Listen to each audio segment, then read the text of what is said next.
Could the history of Rome have been a fabrication? And if so, by whom, when, and how? When we think of ancient Rome, we think of this, and this. We rarely think of this. But the reality is that the foundation of our model of what ancient Rome was is a collection of around 6 to 12 core chroniclers in both Latin and Greek, combined with a collection of around several hundred paintings, most of which painted between the 16th and 19th century, all based on these chroniclers. Most of these works were revived by a few individuals during the early Renaissance. Before we look into the various sources of ancient Rome in order to entertain the possibility of fabrication, we have to first look into the Italian humanists, and more specifically, Francesco Petrarch and his time-traveling letters.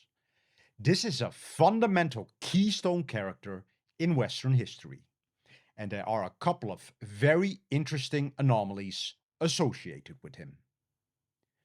Francesco di Petrarco was a scholar and poet of the early Italian Renaissance. I mentioned him before in episode 2 as the character who seemed to have first introduced and developed the term Dark Ages. He is qualified by many as the father of the Renaissance, or the father of humanism. Together with Dante Alighieri and Giovanni Boccaccio, he is considered one of the three crowns of Italian literature. Petrarch is assumed to have been one of the first and vehement revivers and advocates of the ancient classical authors. The classical authors who lived around 1200 to 1400 years before him.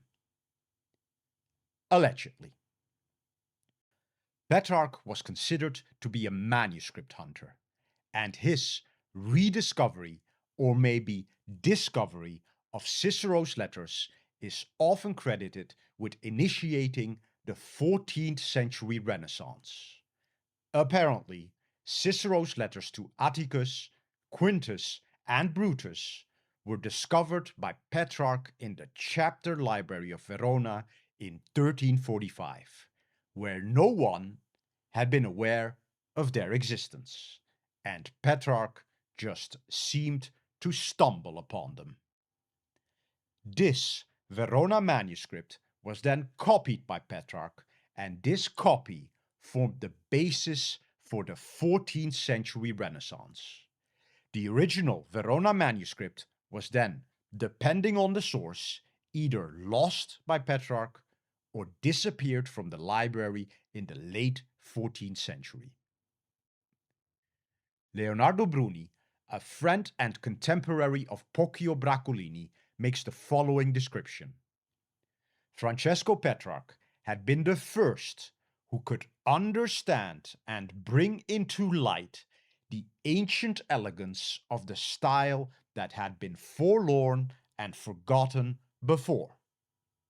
Leonardo Bruni is considered the first modern historian, and with his History of the Florentine People has been credited as the first person using the three-period view of history: Antiquity, Middle Ages, and Modern Era.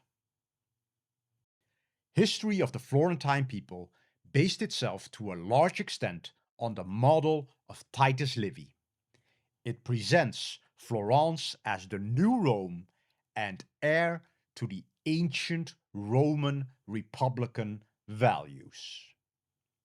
Now I wonder if Leonardo Bruni could have been the associate of Poggio Bracciolini mentioned by Robert Baldauf in his History and its Criticism, who raided the Library of St. Gallen and thus possibly one of the alleged forgers of history. we should keep in mind that Leonardo Bruni played a key role in the so-called revival of the ancients himself, and was responsible for many translations of the classical authors. And it was Bruni who wrote the first biographies of Dante, Cicero, and Petrarch. He is also considered one of the leading architects in the development of civic humanism, or classical republicanism. Leonardo Bruni was the pupil of Collucio Salutati, one of the most important political and cultural leaders of Renaissance Florence. Salutati was also a manuscript hunter, just like Petrarch, and after Petrarch's discovery, Salutati was able to stumble upon a 9th century copy of Cicero's Epistulae ad Familiares, also called Cicero's Letters to His Friends. He made this discovery when he was searching for Petrarch's copy of Ad Atticum. Allegedly.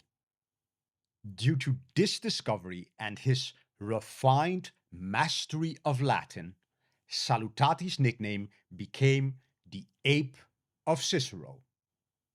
Salutati was also the one who was able to make a copy of the lost Verona manuscript of Petrarch, as both the Verona manuscript as Petrarch's copy of the Verona manuscript unfortunately did not reach our time. This copy of the Verona manuscript is currently housed in the Laurentian Library in Florence, the library built by the Medici banking family and completed in 1571. In the 16th century, Pietro Bembo, a Venetian scholar and Knights Hospitaller, based his model for the modern Italian language to a large extent on the work of Petrarch. Pietro Bembo was born to an aristocratic Venetian family and was fundamental in the development of the Tuscan dialect and its later codification into modern Italian. Pietro Bembo was also responsible for establishing the Ciceronian style of Latin, or Renaissance Latin, as the format of official papal documents. Ciceronianism was the attempt to return to the classical Latin of Cicero and depart from the medieval Latin. The humanists condemned medieval Latin to be too Gothic. I wonder what they meant with too Gothic. Now, what is interesting about this medieval Latin is that apparently it was closer to Greek and Hebrew in its vocabulary, grammar, and syntax, but it also had significant Germanic influences. It was also heavily influenced by Christianity. Now, if we look a little deeper, strictly speaking, there was no single form of medieval Latin. Medieval Latin was not codified, and every Latin author influenced the text with its own native language. French medieval Latin was more French, German medieval Latin was more German. Right. Even though Petrarch was the first to rediscover the letters of Cicero, and Salutati II, they were not the only ones. Since the original rhetorical works of Cicero supposedly had gaps, Gasparino Barizza, one of the first Italian humanists, decided to fill in the gaps of the complete collection with his own writings. However, before he could finish this volume of work, a miracle occurred, and a manuscript with the complete text of the rhetorical works of Cicero was discovered in the Italian town of Lodi in 1421. This work was called Codex Laudensis L. Barizza and his students eagerly embraced this discovery and finally were able to produce a readable copy. They did not fill in the gaps with their own writings as they planned and which was common, but found the writings right before they planned to start. What a lucky break. But what is interesting and unfortunate is that after the copies were made of this Codex Laudensis L, it disappeared again in 1428. What an unlucky break. Keep in mind that Gasparino Barizza was a key proponent of Ciceronianism and the return to the so-called classical Latin of Cicero. So he had a fundamental role in the development of Renaissance Latin and the subsequent Neo and Modern Latin. The well-known Poggio Bracciolini, also qualified as a manuscript hunter, is also credited with discovering a significant portion of Cicero's works and can be considered a keystone figure. But it all started with Francesco Petrarch. Allegedly. Petrarch was also responsible for the recovery of the work of Titus Livy. Petrarch collected the fragmented manuscripts of Titus Livy into a collection which was the most complete of its time. This manuscript can be considered a keystone manuscript and is known as Codex Aginensis, or the Harley MS 2493. Parts of this codex were written by Petrarch himself, and not Titus Livy, as the manuscript has been dated to the 12th century. Lorenzo Valla, another keystone figure, also added various annotations to this manuscript.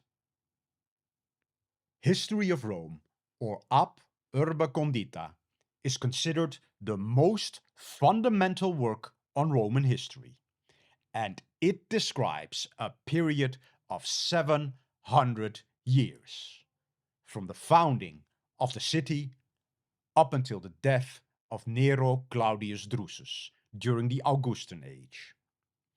The first publication of Livy took place in 1469, more than 1400 years after it was originally written, and almost 100 years after Petrarch made his compilation of Ab Urbe Condita, and was not based on the Codex Aginensis, but based on a manuscript of unknown origin, currently lost.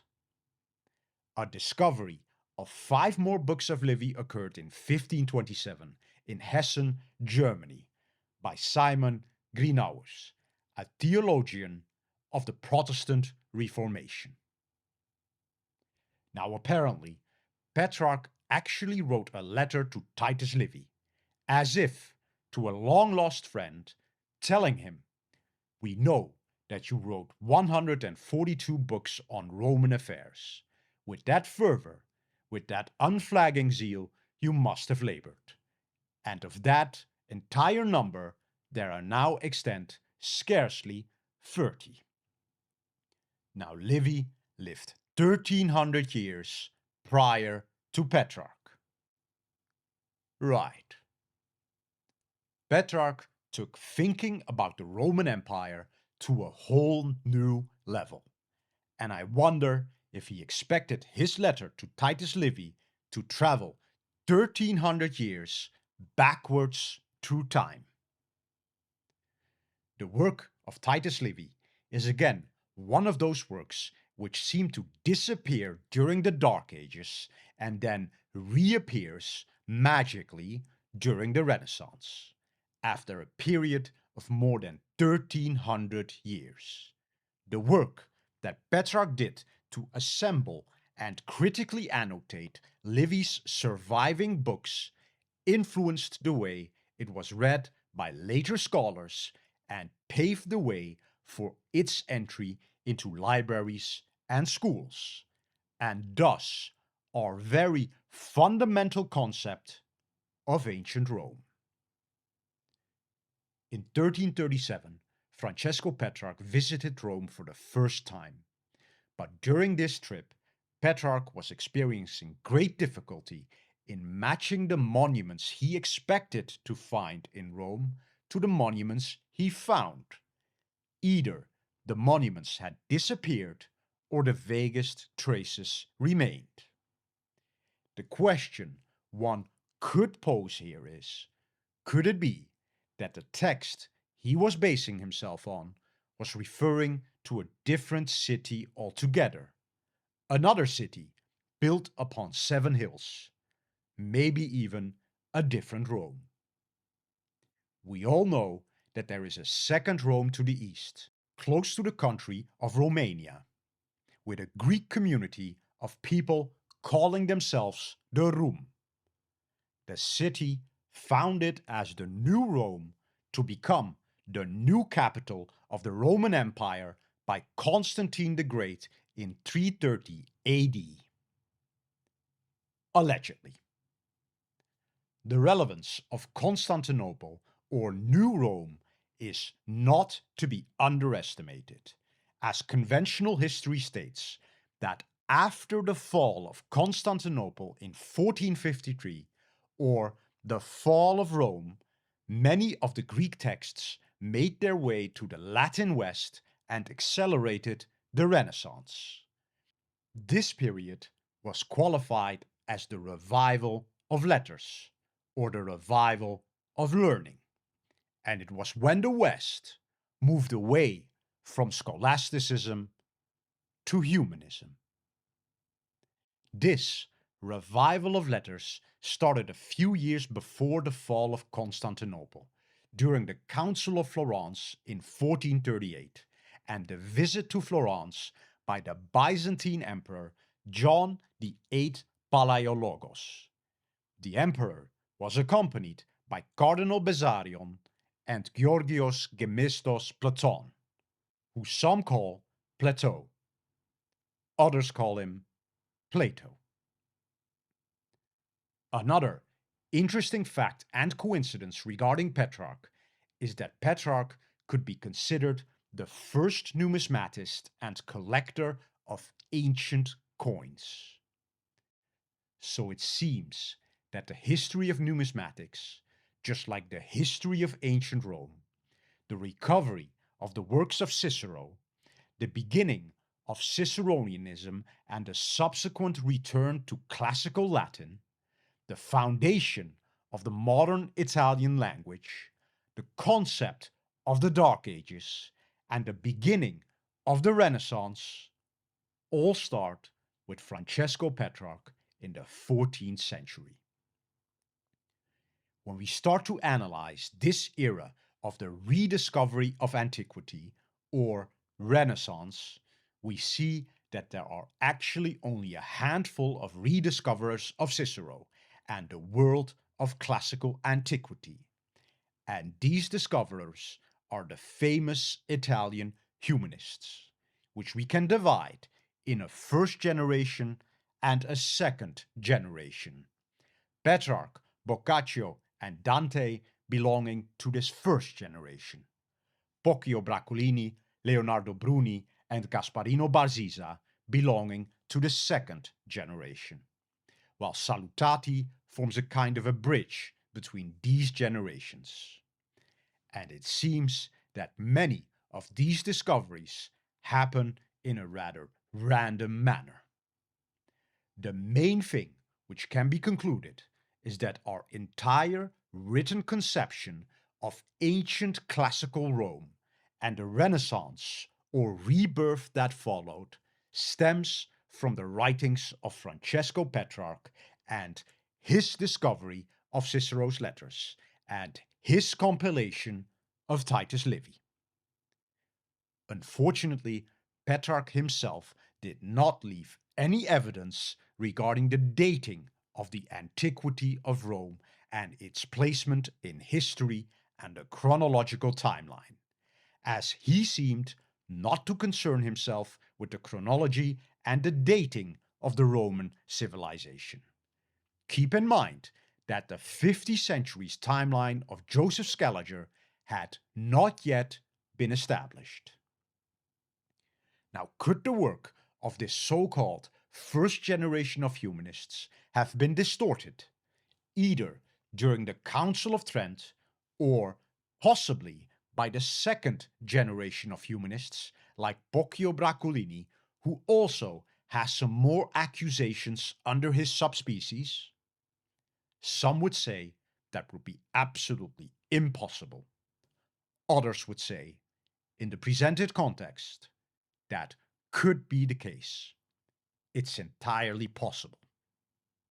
But to further entertain this possibility, we have to further look into the sources and the foundations of ancient Rome.